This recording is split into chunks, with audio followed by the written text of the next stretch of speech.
Welcome to SAM Conversation. I'm Tarun Basu. My interlocutor is a person who has spent over 3 decades relentlessly pursuing civil society channels for dialogue between India and Pakistan. Despite recurring diplomatic breakdowns and political hostility. By profession, he is a chartered accountant. By passion and his commitment, Mr. P Shah divides his time between Kolkata and New Delhi. He is founder of the Center for Peace and Progress, a peace activist, and an inveterate advocate for improved relations between India and Pakistan. His involvement in bilateral peace efforts dates back to the early 90s, when he organized the first Indo-Pak dialogue at the India International Center in Delhi. He subsequently led 2 delegations to Pakistan. Since then, he has consistently promoted people-to-people contacts, civil society engagement, and track to diplomacy. If not physically, at least online, for which he gets a fairly good response, despite pervasive skepticism, if not cynicism, from hyper-nationalists and warmongers on both sides. Mr. Shah has edited 2 volumes compiling diverse views on Indo-Pak relations, called In Pursuit of Peace, Improved Indo-Pak Relations. These publications bring together intellectuals, activists, political figures, former diplomats, and ex-officials, including ex-intelligence officials from both countries, to explore pathways to mutual understanding and reduction of tensions. Shah Saab, instead of just calling you a peace activist, I think I'll call you a peace evangelist who has been hammering at the need for subcontinental peace for over 3 decades and seeking to convert others, including possibly skeptics like me, to your point of view. On the 8th Independence Day of both countries, what are your thoughts?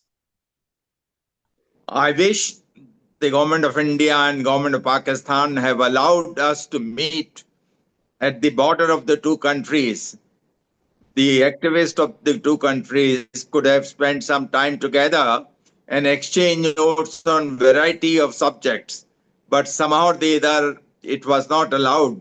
So we could not meet physically at the border, and this is our regret as such. But we will continue our efforts, as you indicated, on the Zoom, on online discussions. But if we could have celebrated the birthday of the 2 nations at the border, that would have been very good. Extremely timely and important gesture on the part of the activist, and if the governments would have allowed it, it would have been very good. You said it was not allowed. So did you make a formal application, and to whom? Was it part of the open letter that was addressed to the Prime Ministers of India and Pakistan by 117 eminent citizens from India and Pakistan? Was it No, part of that letter? We did not approach the government of India or Pakistan. There were other groups with whom we were in touch. They have organized in the past. So they approached us and I said, we will be too happy to join. But now I hear from Pakistan and from India also, the consent has not been received. And since the consent has not also come from Pakistan's, so they are meeting today at the border, the Pakistanis. The Indians will go at the border tomorrow. So they don't meet each other. In any case, both the governments have not allowed them, given them permission so far, unless at the last minute the permission is given. So this year, the Pakistani and Indian activists are not meeting at the border. And for last 2 years, this has been the position that the government of the two countries have not allowed them to be at the border in the midnight of 14th and early morning of 15th. Border meetings, as you know, have been discontinued quite some time ago. People, Yeah, civil society of both sides used to meet at the border, but now anyway, the Wagah border is closed. There is no exchange of other than, I think, third party goods. I don't think there is any exchange of people or goods there I, now. Sorry, yes. I visited the border last 2 years, but couldn't be at the border at the appropriate time. Yeah, okay. Well, I think, coordinated this joint letter, which was signed by 117 eminent citizens from India and Pakistan. 117. Yeah, 117. Yeah, Yeah, 56 Indian and 61 Pakistani. Indians and Okay, 56 Pakistanis. Pakistanis. The whole appeal was to the prime ministers of two countries to restore bilateral dialogue, reopen discussions in Jammu and Kashmir, and rebuild normal ties, as the two countries have significantly downgraded their respective diplomatic missions. What made you mobilize peace supporters in both countries at this time for military de-escalation and dialogue? And what kind of response have you got from that letter from both establishments? Well, I haven't received any communication from any government, but as far as people of India and Pakistan are concerned, and the media also, uh, they responded extremely well. Both Pakistani media and Indian media gave good coverage of this event. When the letters were sent to the Prime Minister of India and Pakistan, honestly, I didn't expect such a response from people. Why did I do it? Well, I have been involved in activities of this kind for long. So we thought, let us do something different from what we have been doing so far. And I was present there when the operation took place last year. And I saw the uh, feelings and troubles of the Kashmiri society, and I was present during those days. They felt that India and Pakistan must talk to each other, otherwise, their life becomes very difficult, terrible. In fact, those people who live close to the border don't enjoy, they can't sleep well. And that is why the Kashmiri society, the people of Jammu and Kashmir, they wanted if the dialogue between the two countries take place and they sort out their problems so they can live comfortably. And that is why this letter. And when I talked to Pakistani friends, they also showed interest. So in a way, a joint effort was made in drafting the letter even. And after we sent the letters, people both in India and Pakistan, when I said thousands of people approached me, it won't be wrong to say that they would have liked to sign the letter if I had approached them. That's interesting. That shows that people in the subcontinent want peace. People in the subcontinent want better relations between India and Pakistan. Well, there is no doubt that large sections of civil society in both countries want peace and people to people ties, cultural exchanges, including sporting ones, especially cricket. But as you well know, there are hawks also on both sides who think differently. However, what made headlines recently was when RSS chief Mohan Bhagwat made a significant call for keeping channels of dialogue with Pakistan society open and spoke out against a policy of permanent hatred. How do you interpret this remark? Well, I make a simple interpretation that Mohan Bhagwat Saab also feels like me that relations between India and Pakistan should be normal and peace and tranquility should be brought to that state. And that would be both in the interest of India and Pakistan, economically, socially, and politically. We both will stand to gain. And I thought Bhagwat Saab made a good gesture. I thought it was also a message to the Prime Minister of India that he should also think in that direction and find out a way in which the dialogue between India and Pakistan can take place at the government level. In any case, some small steps should be taken immediately. Let the two high commissions functions. Let the borders open. Let the small trade begin. And the uh, peoples to people visit, you know, let it start. Now, practically, uh, hardly any visas are issued both by India and Pakistan. Very few. But once that takes place, once the then people start coming. You and I also visit there. We invite the Pakistani friends for a dialogue, discussions, cultural and sports activities. Then it will be a different world altogether. Well, that's quite a utopian world that we are talking about, but I hope it happens.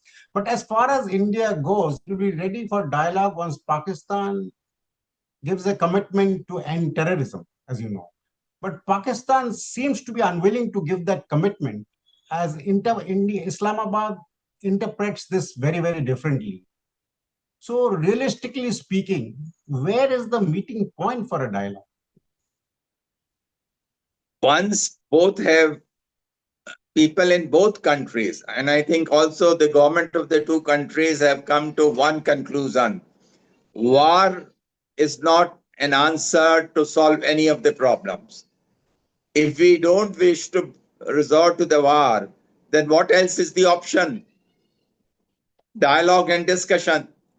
The things that you and I call utopian are the real things.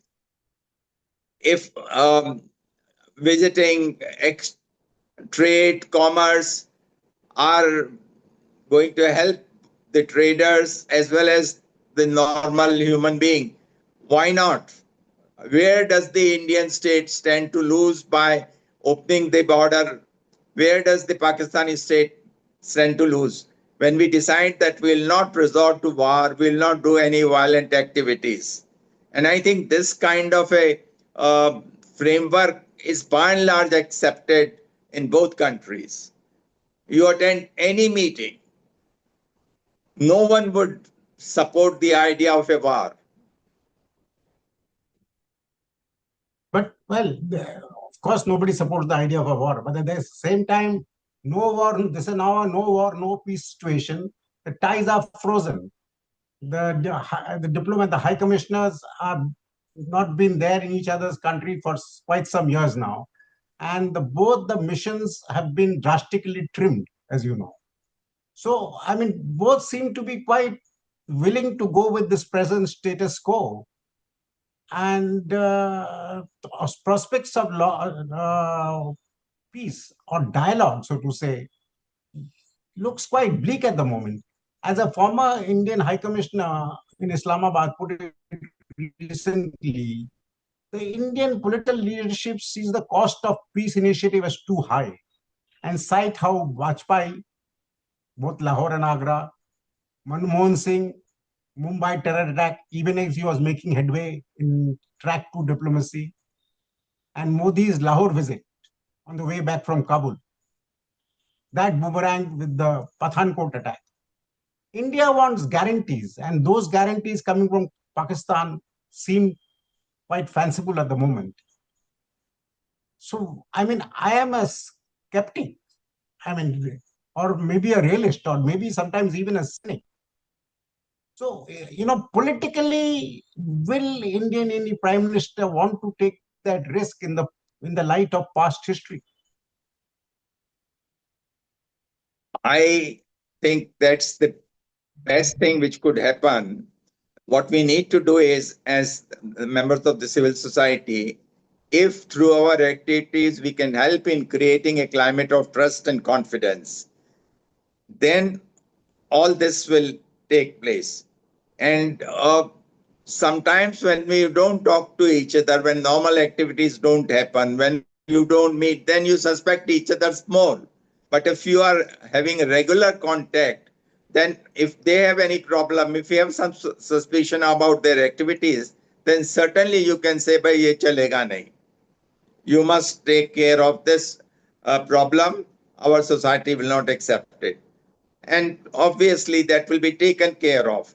Because no one in Pakistan, honestly, when I say no one, means uh, more than 80% of the people would like to have real good relations with India.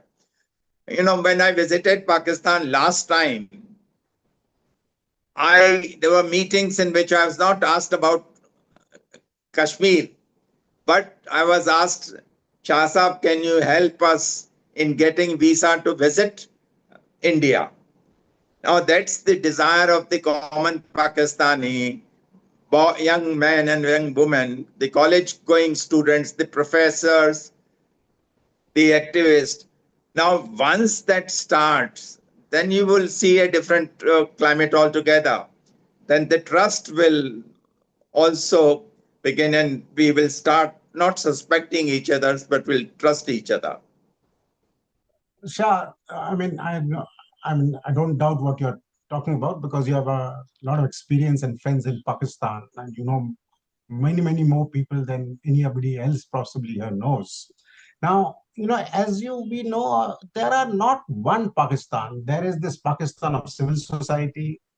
There is the Pakistan of army, the Pakistan of the fundamentalists. Now, Pakistan Army, as you know, is an institution in itself that has always been central to the politics of Pakistan and plays a key role in its defense and foreign policy. The army, which controls the state machinery in Pakistan and is ideologically hostile to in India.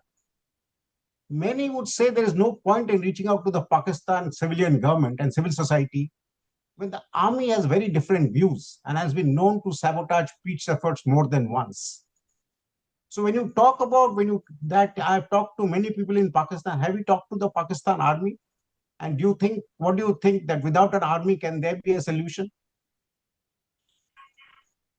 As you indicated, there are not one Pakistan, there are many Pakistans. Well, the same thing could be said about us also. Every Indian does not think the same way. There are people in India who are hawks. There are people in India who want peace and tranquility. So you have all kinds of people in both countries. But the majority of the people, both in India and Pakistan, want peace and normal relations between the two countries. And this issue of Pakistan army is talked about quite a lot. I can't speak much about this, but my feeling is, after all, the army is not a permanent. The people who are in the army, they don't remain on the job for all times to come. One man retires, another one comes. Like in our country also, this one party will not rule the country for 50 years. There will be a change of governments in democracy. So also, my feeling at times is perhaps some kind of discussion should be taking place between the army and the people who matter. And how is it in the interest of the army to have problems with India? How will it help the army? They're also human beings.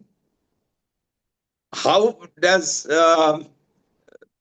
I can understand one or two persons in the army may Not benefit, people. It is the but how ideology does as institution of army, how will it benefit to have a problem with India? because their very existence, as you know, as an institution rests on hostility in India, and the increased defense budget that they get is because of this being almost in a state of permanent war with India and hostility. Army, as you know, has a outsized control over the government, especially today. And decisions regarding India is not taken by the civilian government, it's taken by the army. So, as far as India is concerned, army remains the main impediment. And then should a civilian government in India be talking to the army? Or who should the government of India talk to? Because when they talk to the civilians there, they are often overruled by the army. As you know, it has happened in the past. Kargil and Agra. The government of India has to talk with the government of Pakistan, whoever is in power.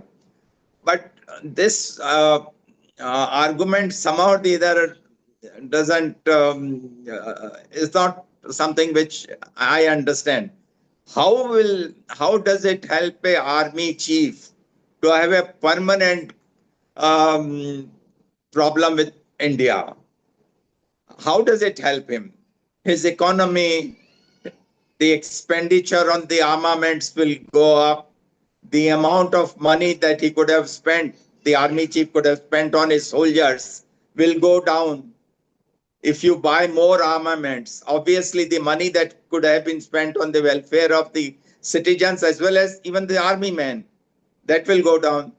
I think this somehow or the other, uh, I definitely believe by some kind of a discussion with them. Who does it? How does it take place? It's a serious matter of detail. But I do not consider that army of Pakistan is responsible for the mess that alone is responsible for the mess between India and Pakistan. Uh, in any case, it is civilian leadership both in India and Pakistan do matter. Well, well, I hope you are correct. But moving on, when we talk about people to people, and of course, I mean, the first priority in people to people is to get families together because there's so many cross-border families and they are being True. denied meetings and they are remain estranged for years and have no contacts other than, I mean, rare telephone calls.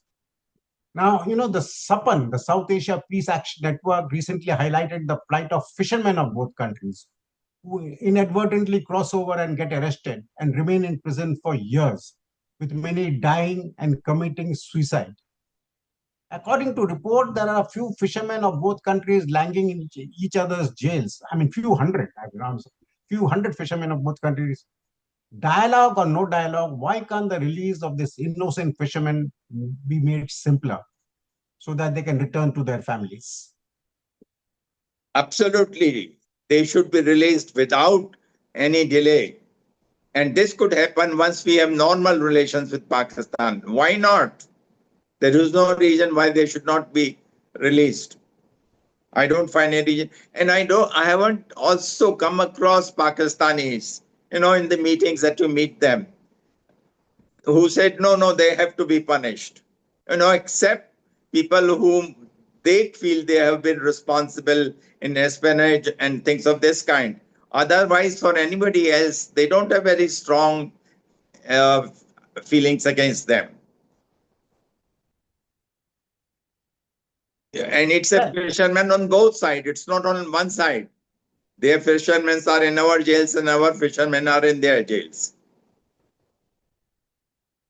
well, one really hopes for the sake of the people of the two countries, especially poorer people and people like fishermen, farmers, and others who have cross-border families, and the larger integration of South Asia in general, which is the only region which is not integrated today, that the two countries are able to sink their seemingly irreconcilable differences and not just talk to each other, but also a freer exchange of people, both socially and institutionally, including sports and culture.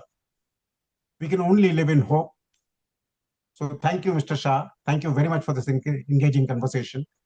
We'll speak again in a more broader sense, and I'd love to have a conversation with you on the Pakistan Army alone.